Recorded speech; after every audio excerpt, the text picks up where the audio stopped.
Hello all dear aspirants and warmly welcome है आप सभी का फिर से एक बार आईएफएस के इस शानदार प्लेटफॉर्म के ऊपर। तो दोस्तों सीएसआईआर का नेट का रिजल्ट लगा और आईएफएस के बच्चों ने इस बार भी बहुत बेहतरीन परफॉर्मेंस किया है और आईएफएस की लेगेसी को जो है वो मेंटेन किया है। तो किसी ने पेड से है, कोई ऑफलाइन से है, कोई रिकॉर्डेड से है, कोई ने यूट्यूब से पढ़ाई की है। बट अल्टीमेटली सारे के सारे बच्चे आईएफएस के जो है वो इस टफेस्ट एग्जाम में सेलेक्ट हो गए हैं और उसी के साथ साथ बच्चों ने इतना बेहतरीन परफॉर्म किया है, तो खूबसूरत रैंक भी हासिल किया है। तो यकीनन उनकी प्रिपरेशन की जर्नी जो है वो डेडिकेटेडली हार्डवर्किंग रही होगी। तो ऐसे ही सारे कैंडिडेट से हम जो है वो मिल रहे हैं, बातचीत कर रहे हैं, समझ रहे हैं और इससे आप सभी लोगों को, आने वाले एग्जाम्स देने वाले लोगों को जो है वो पक्का यकीनन हेल्प होगी, फायदा होगा। तो ऐसे ही एक कैंडिडेट से मिलते हैं, जानते हैं उनकी जर्नी क्या रही थी। तो हेलो दोस्त। Hello sir, good evening first of all. And ये आप आईफास प्लेटफॉर्म का बहुत ज़्यादा शुक्रिया कि उन्होंने मौका दिया मेरे को। आपने इतना बेहतरीन रैंक लाए हो तो यकीनन आईएफएस फैकल्टी आपको मौका ज़रूर देगी। ये तो आपका हक बनता है आईएफएस फैमिली की तरफ।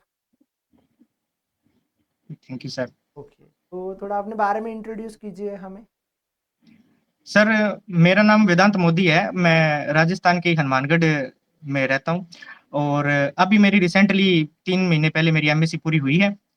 और इससे पहले भी मैं आईफा से जुड़कर मेरा पिछली बार जून 2024 में सिलेक्शन हुआ था, जिसमें भी आईफा ने मेरी हेल्प की थी।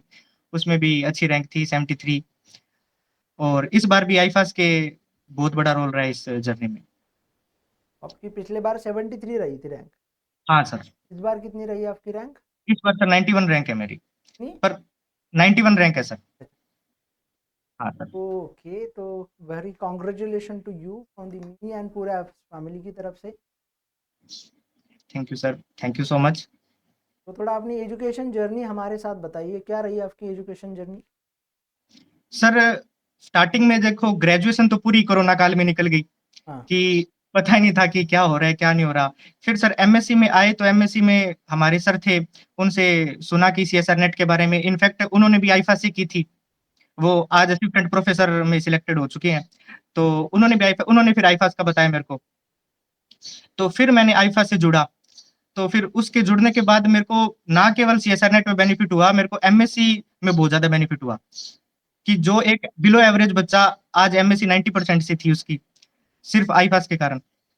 तो उसका मेरे को बहुत बेनिफिट हुआ सर। तो आपको मतलब आईएफएस ने इतना हेल्प की कि आपके एमएससी के भी स्कोर बहुत अच्छा आ गया और उसी के साथ साथ सीएसआर में भी आप क्वालिफाई हो गए।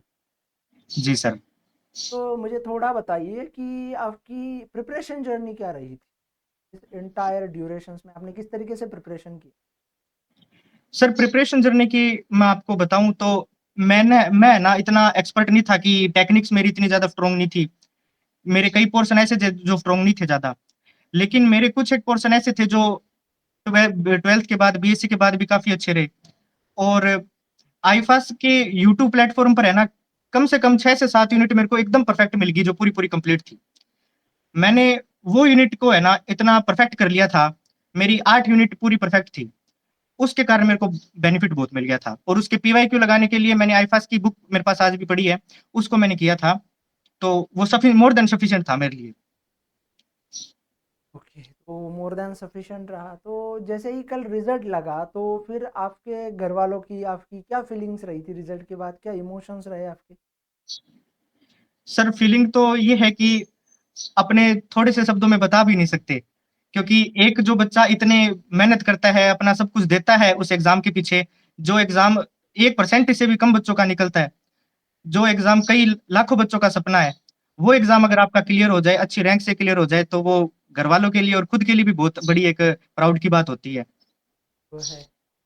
अब मुझे ये बताओ कि आपने पहली बार सीएसआईआर के बारे में किससे सुना, किस तरीके से सुना और क्या रही आपकी जब आपने पहली बार सीएसआईआर का नाम सुना? सर, मैं एमएससी फर्स्ट सेमेस्टर में था, तो मेरे को पता भी नहीं था सीएसआर नेट क्या होती है। फिर सर एमएससी फर्स्ट सेमेस्टर के मेरी 2023 के सितंबर के करीब आईफास ने है ना एक सेशन लगाया था हर कॉलेज में। वो इंटरेक्शन किया था बच्चों के साथ। तो उन्होंने है ना वहां पर सीएसआर के बारे में बातें बताई थी कि आपको क्या-क्या फर्दर बेनिफिट हो सकते हैं, क्योंकि एमएससी का बच्चा अधूरा है अगर उसके पास सीएसआर नेट नहीं है तो। तो उन्होंने बताया कि अगर आपको गवर्नमेंट जॉब पकड़नी है या कुछ भी करनी है तो आप ग्रेजुएशन के बाद भी कर सकते हैं। आप हायर एजुकेशन में जा रहे हैं, पोस्ट ग्रेजुएट कर रहे हैं तो आपको फिर नेट क्वालिफाइड होना ही पड़ेगा, वरना एमएससी का कोई औचित्य नहीं रह जाएगा। तो उन्होंने बताया कि सीएसआर नेट के कितने बेनिफिट है रिसर्च प्रपोजल में, रिसर्च पर्पज से और प्रोफेसर लाइन में, सब में। तो उस कारण सर मेरे को एक क्लिक हुआ कि अपन को प्रोफेसर के लिए यही करना है। उसके बाद सर मैं फिर प्रोफेसर के चक्कर में लग गया था। तो मुझे ये बताओ कि अब इतना वास्ट सिलेबस हमें देखने को मिलता है सीएसआईआर का, जी सर। तो आपने कितने यूनिट्स को टारगेट किया था और किस तरीके से आपने ओवरऑल उनका प्रिपरेशंस किया? जी सर। सर यूनिट की मैं आपको बात बताऊं तो सीएसआर नेट क्वालिटी मांगती है, क्वांटिटी नहीं मांगती कि आप कम पढ़ो लेकिन परफेक्ट पढ़ो, कि जितना पढ़ सको फिंगर टिप्स पर होनी चाहिए चीजें। तो मैंने मेरे आपके आईफास के मेरे पास जैसे नोट्स पड़े हैं, तो मैंने पहले तो यूट्यूब से लेक्चर लगाकर विशाल सर के और प्रियांशु सर के इनके नोट्स लिखे थे, नोट्स बनाए थे मैंने। फिर सर उनको कम से कम 5 से 7 बार मैंने रिवीजन किया। मैं ज्यादा, मेरे का ऐसे मूड नहीं होता था रिवीजन का, ऐसे टाइम नहीं मिलता था, तो मैं क्या करता था 2x पर लगा लेता था एग्जाम मैपिंग सीरीज 5 घंटे वाली, वो पूरी यूनिट कवर करवा देती थी, सामने मैं नोट्स रख लेता था अपने पेन टू पेन। तो ऐसे मेरे एक दिन में 2-2 3-3 यूनिट भी कवर हो जाती थी। इस चीज के मेरे को बहुत बेनिफिट मिला। और मैंने यूनिट की बताऊं तो मैंने शुरू की तो 5 यूनिट तो परफेक्ट की थी। उसके बाद सर मैं जूलॉजी फील्ड से हूं, तो मैंने प्लांट फिजियोलॉजी स्किप की थी, एनिमल फिजियोलॉजी की थी और इकोलॉजी इवोल्यूशन की थी। ऐसे सर मैंने कुल मिलाकर अपने 7 से 8 यूनिट तो परफेक्ट की थी। उसके बाद इंपॉर्टेंट टॉपिक कैसे सर बताया करते थे कि इस यूनिट में 5 से 6 टॉपिक ही इंपॉर्टेंट है, उससे हर बार क्वेश्चन आते हैं, तो वो सिलेक्टेड टॉपिक कर लिए थे मैंने। तो ओवरऑल आपका एक्सपीरियंस इस एग्जाम्स के बारे में सही रहा? फिर आपको क्वेश्चन प्रैक्टिस, रिवीजन और टेस्ट सीरीज, मॉक टेस्ट किस तरीके से लगाया आपने बता दो थोड़ा। सर क्वेश्चन प्रैक्टिस के लिए तो मेरे पास आज भी ये बुक पड़ी है, इसने इतनी हेल्प की है कि कोई लिमिट ही नहीं है। अब जैसे मैं पिछले 6 महीने से असिस्टेंट प्रोफेसर की तैयारी कर रहा हूँ सर, तो उसके अंदर भी मेरे को यही बुक हेल्प कर रही है आईफास की। तो अपन को क्या लगता है कि अपने हाई लेवल की बुकों पर चले जाते हैं, इधर-उधर घूमने चले जाते हैं, लेकिन टीचर है ना अपने लिए उन सारों को कंसाइज करके एक बुक में डाल के बैठा है, तो अपन को जरूरत ही नहीं है उन सारी चीजों की। मेरे को इस बुक से बाहर क्वेश्चन नहीं मिला, उनका पैटर्न नहीं मिला, क्वेश्चन का पैटर्न मेरे को आईफास के नोट से बाहर है ना कोई घुमाकर क्वेश्चन नहीं मिला। तो इसलिए मैंने तो उसके आज भी मैं प्रोफेसर की तैयारी कर रहा हूँ ना, मैं विशाल सर को सुनता हूँ, तो उससे बाहर मेरे को तो ना कुछ मिला। और मैंने बच्चों को सजेस्ट किया ना, तो मैंने यही कहा कि उससे बाहर है भी नहीं, विश्वास करना पड़ता है बस थोड़ा सा। वही तो है, बच्चों अगर ट्रस्ट करते हैं, बच्चे अगर बात सुनते हैं फैकल्टी की, तो यकीनन वो बात उनको जो है वो फ़ायदे की होती है, क्योंकि एक फैकल्टी बस बातें नहीं बताती, वो उसका पूरा एक्सपीरियंस आपके साथ शेयर करती होती है, क्योंकि उसके हज़ारों बच्चे जो है वो क्वालिफाई हुए होते हैं, उनको पढ़ाया होता है। बस आपने ये बात बहुत सही कही कि आपको कभी भी इस आईएफएस की बुक के बाहर सवाल नहीं देखने को मिलेगा, और ये बात 100% करेक्ट है कि जब भी इस बुक को बनाया गया तो ओवरऑल पूरा सोच समझ के बनाया गया था। जी तो सर। मुझे ये बताओ कि आगे का क्या सोच रहे हो फिर आप? सर मैं जैसे मेरी नेट हुई था ना, तो मेरा यही मोटो था कि मेरे को असिस्टेंट प्रोफेसर बनना है, क्योंकि मेरे को पढ़ाने का बहुत शौक था हमेशा से। हाँ, तो कुदरती वैकेंसी आ गई थी, एचपीएससी और आरपीएससी की वैकेंसी आ गई।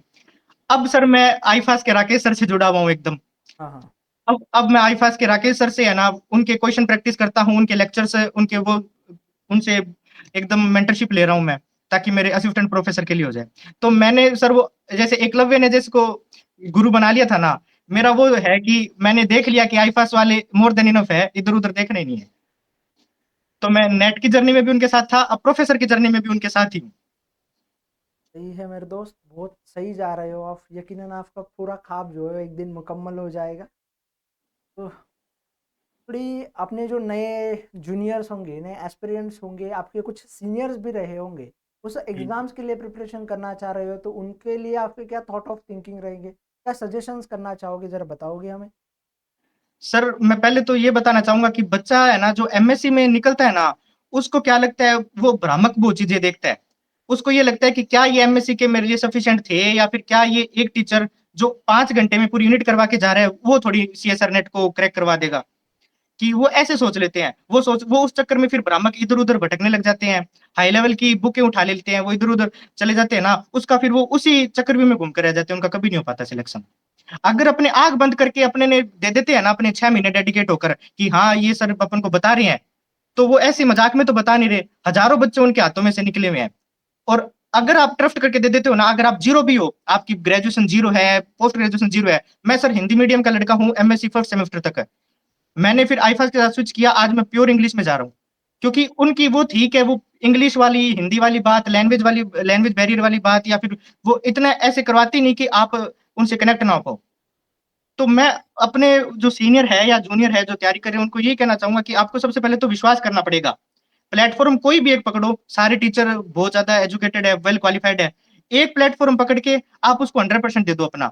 वो आपको यही तो बोलते हैं कि हमने जो पढ़ा दिया उसकी रिवीज़न करो, उसके बारे में क्वेश्चन प्रैक्टिस करो, सब कुछ करो। अगर अपने ईमानदारी से, अपनी लॉयल्टी से दे देना उसको 6 महीने, तो सर सीएसईआर नेट और क्या और भी बड़े एग्ज़ाम की कोई बड़ी बात नहीं है। बहुत सही बातें हुँ, बताई आपने, बहुत सही चीज़ों को हमारे लिए बताया।